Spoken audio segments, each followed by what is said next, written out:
नमस्कार। अपना प्रदेश उत्तर प्रदेश उत्तराखंड देख रहे हैं आप। मैं हूं आपके साथ पूजा मोहन पांडे। बुलेटिन की शुरुआत करते हुए सबसे पहले आपको बता दें, उत्तर प्रदेश में दूसरी बार सरकार गठन के बाद मुख्यमंत्री योगी आदित्यनाथ पहली बार 2 दिवसीय दौरे पर वाराणसी पहुंचे हैं। उन्होंने सर्किट हाउस सभागार में अधिकारियों के साथ विकास कार्यों और कानून व्यवस्था की समीक्षा करी। इस दौरान सीएम योगी आदित्यनाथ ने पूरी व्यवस्था को भ्रष्टाचार मुक्त करने को कहा है और विशेष रूप से अधिकारियों को अपनी छवि को सुधारने के निर्देश भी दिए हैं। बैठक के बाद मुख्यमंत्री योगी आदित्यनाथ काल भैरव मंदिर पहुंचे, जहां पर उन्होंने पूजा अर्चना की है। इसके बाद सीएम योगी ने काशी विश्वनाथ मंदिर में विधिवत पूजन अर्चन किया।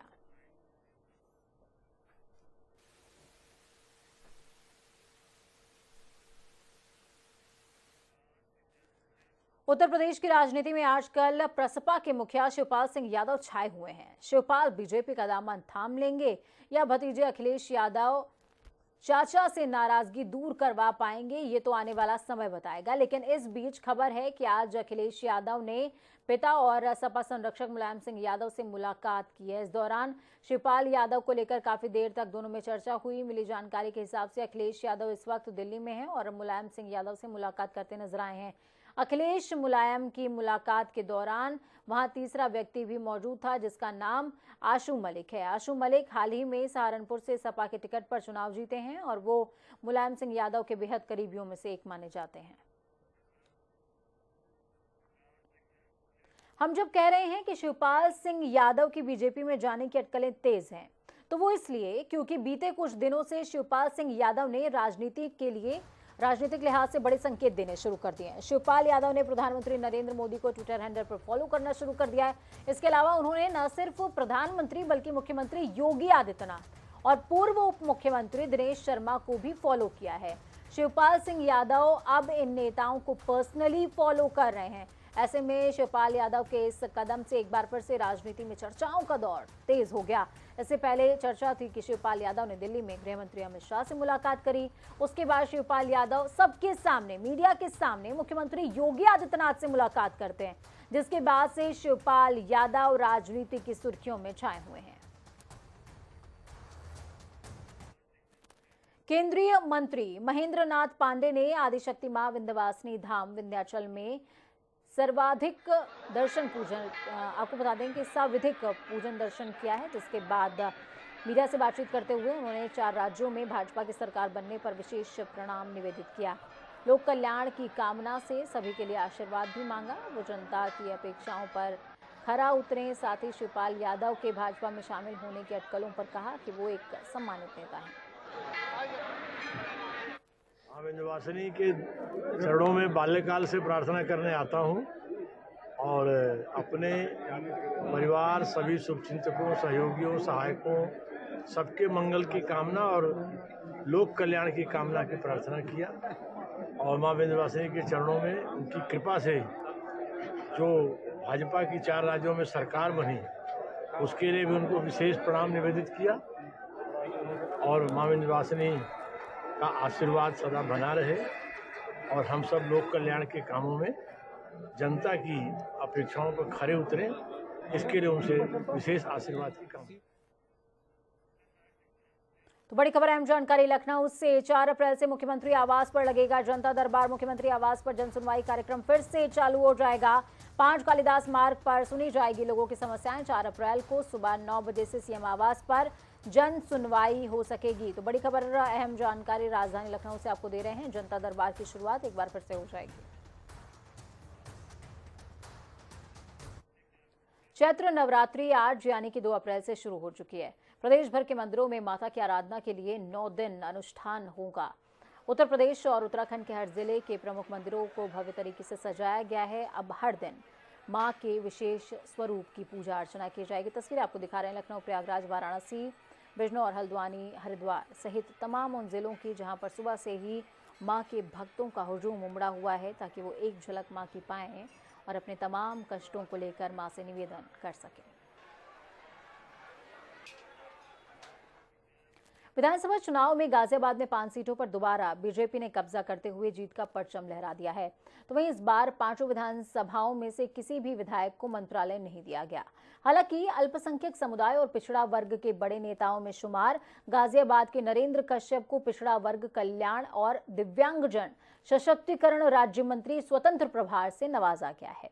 इस मौके पर हमारे संवाददाता हैदर अली ने राज्य मंत्री स्वतंत्र प्रभार नरेंद्र कश्यप से खास बातचीत की है। सुनिए।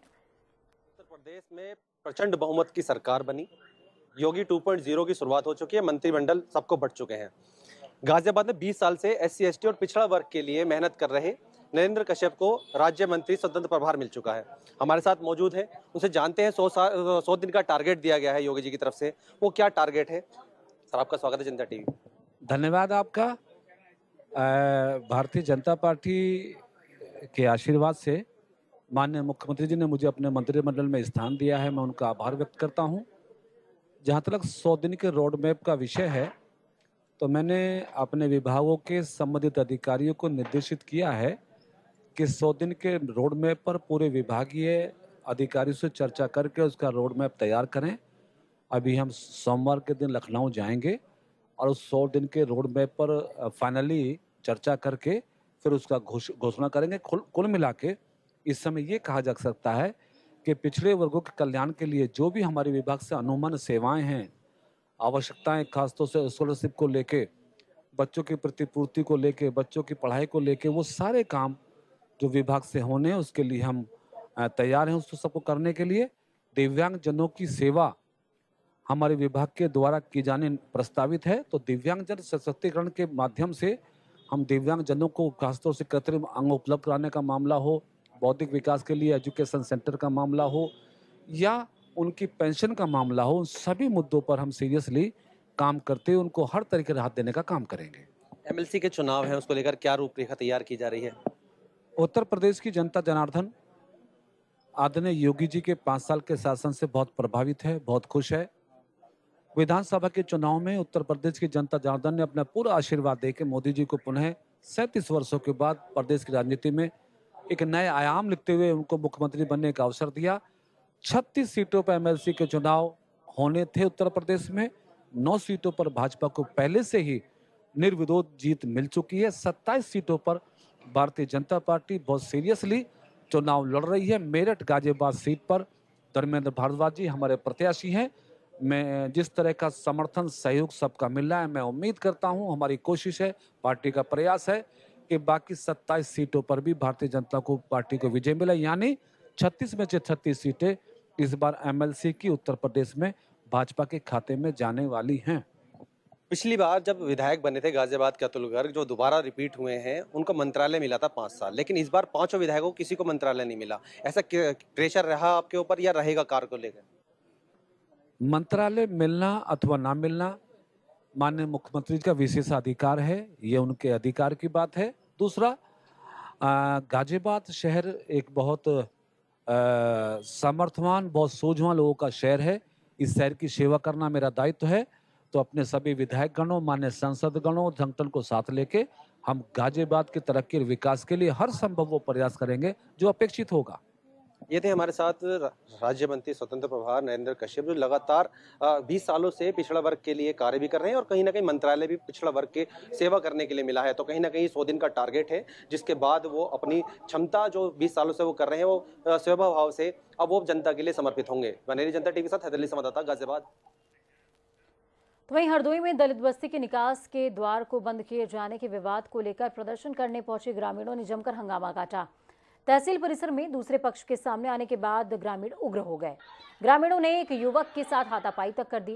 वहीं मौके पर पहुंची पुलिस और SDM ने आक्रोशित ग्रामीणों को शांत करवाया। ग्रामीणों का आरोप है कि दबंग भूमाफियाओं ने दलित बस्ती के निकास का रास्ता बंद करते हुए ग्राम समाज की जमीन पर कब्जा कर लिया है। उनकी मांग है कि रास्ते को दोबारा खुलवाया जाए। इस मामले में SDM ने पूरे प्रकरण की जांच और कार्रवाई के निर्देश दिए हैं। 1.5 साल से हमारे बाबा परवैया से रास्ता चला आ रही है। अब सौरभ गुप्ता ने बंद कर दी रास्ता, वही मेन रास्ता थी। अब हर व्यक्ति को परेशान होती है, अब घूम के जाना पड़ता है। एम्बुलेंस वगैरह, रात में एक व्यक्ति बीमार हो गया और उससे फ़ोन पे करते रहे, इधर से आओ, बड़ा काफ़ी देर हो गई, उसकी हालत गंभीर हो गई और फिर इसीलिए बहुत दिक्कत हो रही है। और रास्ता ये है गुप्ता लोग, और ये रास्ता बंद कर के खंजड़ा पूरा बिछा था, सरकारी संपत्ति को इन्हें नुकसान में खंजड़ा बिछाया था, वो उखाड़ के अपने दीवार में चुनवा दिया। मन्नापुरवा गांव से लोग आए थे जिनके द्वारा शिकायत की गई है कि हमारे यहाँ पे उनके यहाँ पे कोई जो चलती हुई सड़क आ रही है उसको बाधित कर दिया गया है और पहले से वो खाली थी। वो शायद सड़क किसी भट्टे के द्वारा और लोगों के द्वारा सार्वजनिक यूज में भी यूज की जा रही थी, तो उसकी शिकायत लेके लोग आए हैं। उत्तर प्रदेश में एक बार फिर से प्रचंड जीत के बाद योगी सरकार फुल एक्शन मोड में नजर आ रही है। मुख्यमंत्री योगी आदित्यनाथ ने सभी सेवा चयन बोर्ड को आदेशित किया है कि 100 दिन में 10,000 सरकारी नौकरी दी जानी चाहिए। साथ ही ये भी कहा है कि आरक्षण को भी सही तरीके से लागू किया जाए। 2022 के विधानसभा चुनाव में प्रचंड जीत हासिल करने के बाद Bharatiya Janata party full action mode में नजर आ रही है।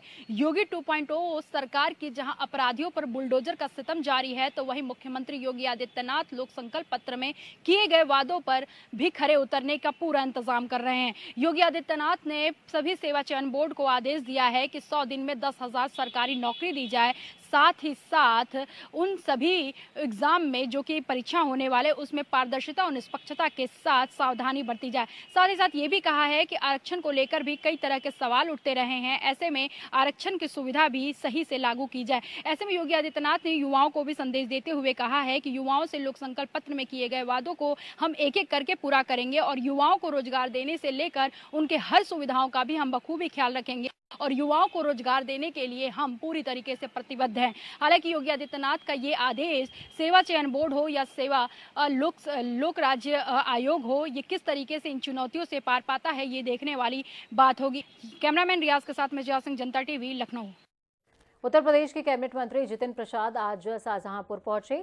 इस दौरान उन्होंने 2 किलोमीटर लंबे क्षतिग्रस्त कोलाघाट पुल का निरीक्षण किया है और लोगों के आवागमन में हो रही दिक्कतों को देखते हुए एक अतिरिक्त पैटून पुल के निर्माण के निर्देश भी दिए हैं।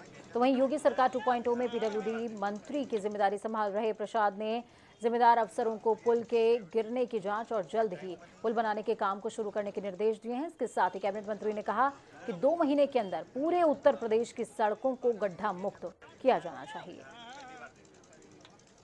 बहुत महत्वाकांक्षी योजना थी, इस क्षेत्र के लिए एक लाइफलाइन थी और पिछली समाजवादी सरकार जो थी उस जमाने में बना था।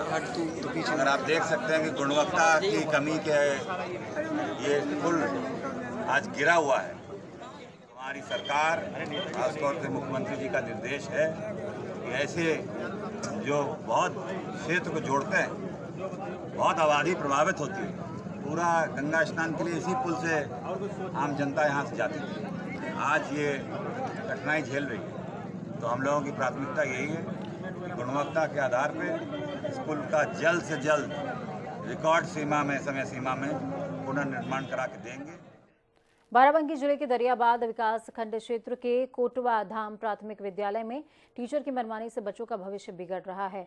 यहाँ के सहायक अध्यापक का एक वीडियो सामने आया। इस वीडियो में सहायक अध्यापक विद्यालय में बैठा हुआ दीवार पर पैर लगाए फोन पर बात कर रहा है। यहाँ के लोग बताते हैं कि टीचरों की मनमानी से यहाँ पढ़ने आने वाले बच्चों को टीचर पढ़ाने के बजाय दिन भर टाइम पास करके घर वापस चले जाते हैं। बच्चे विद्यालय तो आते हैं पर यहाँ पर सही तरीके से पढ़ाई नहीं होती और आरोप ये भी है कि विभागीय अधिकारी भी इस तरफ कोई ध्यान नहीं दे रहे।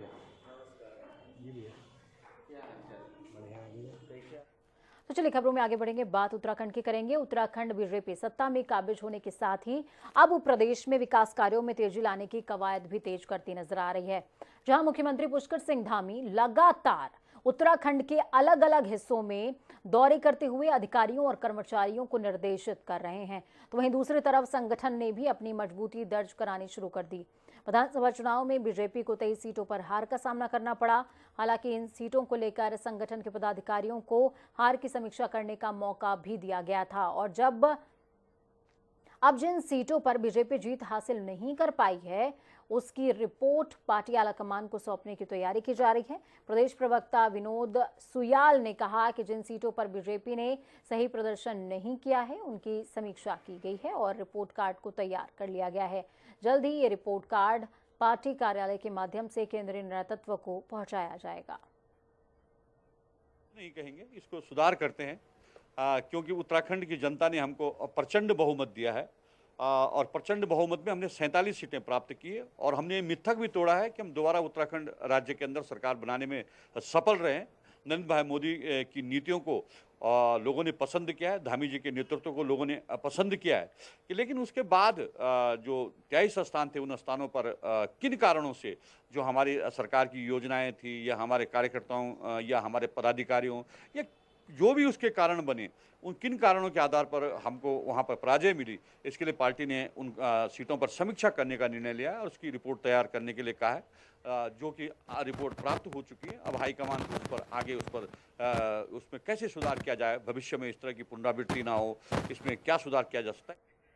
धर्मनगरी हरिद्वार में आज श्री निरंजन पीठाधीश्वर आचार्य महामंडलेश्वर कैलाशानंद गिरी ने रूस और यूक्रेन के युद्ध को लेकर बयान दिया है। उनका कहना है कि यूक्रेन और रूस के युद्ध पर विराम लगना चाहिए। उन्होंने कहा कि इस युद्ध से करोड़ों अरबों खरबों के नुकसान के साथ ही जनहानि भी हुई है। उन्होंने कहा, मैं मां भगवती और महादेव से प्रार्थना करूंगा कि दोनों देशों के बीच शांति व्यवस्था बने, शांति वार्ता हो और इस युद्ध पर विराम लग जाए।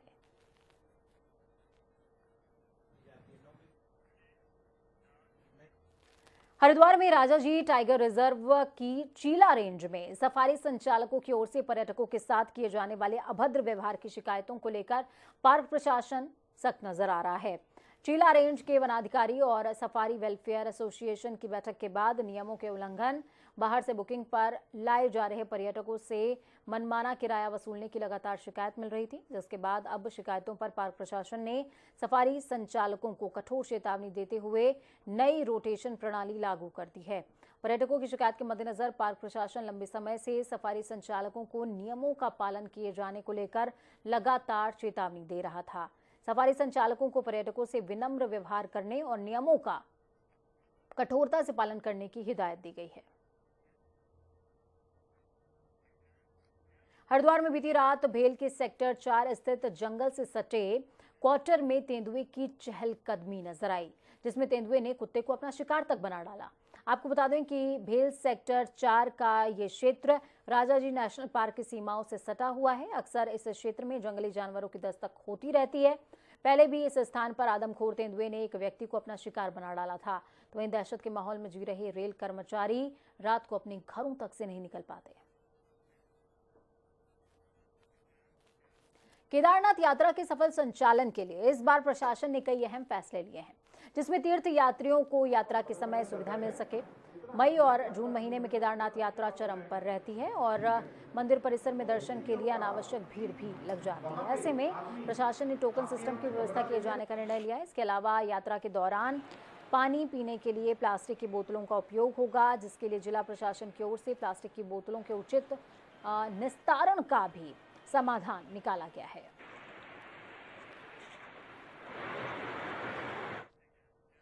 गंगोत्री नेशनल पार्क के गेट कल 1 अप्रैल से आपको बता दें कि पर्यटकों के लिए खुल चुके हैं। 1 अप्रैल से लेकर नवंबर तक पर्यटक गंगोत्री नेशनल पार्क की सैर कर सकेंगे।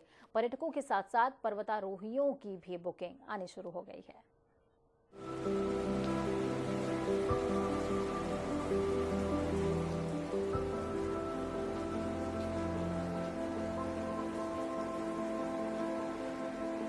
गंगोत्री नेशनल पार्क का गेट क्रमांक 1 अप्रैल से पर्यटकों के लिए खोल दिया गया है। बीते 2 वर्षों से कोरोना के कारण यहाँ पर नाम मात्र ही सैलानी आ रहे थे। इस बार वन अधिकारियों को उम्मीद है कि बड़ी संख्या में पर्यटक गंगोत्री नेशनल पार्क का दीदार करने आएंगे। पर्यटकों के साथ साथ पर्वतारोहियों की भी बुकिंग आनी शुरू हो गई है। इसमें गंगा का उद्गम गौमुख सहित गंगोत्री ग्लेशियर, डोकरानी ग्लेशियर में स्थित शिवलिंग, सतोपंथ जैसे गगनचुंबी हिम शिखर हैं। पार्क के गेट खुलने से सैलानियों और पर्यटन व्यवसाय से जुड़े ग्रामीणों में भी उत्साह है। गंगोत्री राष्ट्रीय पार्क अपनी जैव विविधता के लिए बहुत ही मशहूर पार्क है। यहाँ पर विभिन्न प्रजातियाँ जैसे snow leopard, brown bear, Himalayan Thar और अर्गाली और तिब्बतन ओल्फ, ये सारी प्रजातियां पाई जाती हैं। साथ साथ इसके जो है ये गंगा का उद्गम स्थल है, इसलिए यहाँ पर गौमुख है और जो हमारे हिंदू श्रद्धालु हैं उनका ये विशेष रहता है कि वो गंगा के उद्गम स्थल का दीदार करें। तो उन सारे लोगों के लिए आज हमने अपना पार्क खोल दिया है। इसके अलावा हमारा जो पार्क है उसमें बहुत सारी चोटियां हैं जिन पर क्लाइंब करने के लिए क्लाइंबर्स आते हैं, उन सब के लिए भी आज हमने पार्क खोल दिया है। बता दें कि कोरोना काल को छोड़कर हर साल बड़ी संख्या में देशी विदेशी पर्यटक और पर्वतारोही गंगोत्री नेशनल पार्क में पहुंचते हैं। इसके साथ ही स्नो लेपर्ड और भरल जैसी दुर्लभ वन्य जीव प्रजातियों के लिए ये पार्क विश्व विख्यात है। गंगोत्री नेशनल पार्क के अंदर ही भारत चीन अंतर्राष्ट्रीय सीमा से सटी खूबसूरत नेलांग और जारुंग घाटियां हैं। पिछले साल यहाँ पर बहुत कम पर्यटक आए थे, जिससे गंगोत्री नेशनल पार्क की आमदनी भी बहुत कम ही हुई थी। पिछले साल गंगोत्री नेशनल पार्क से वन विभाग को 16 लाख रुपए मिले थे।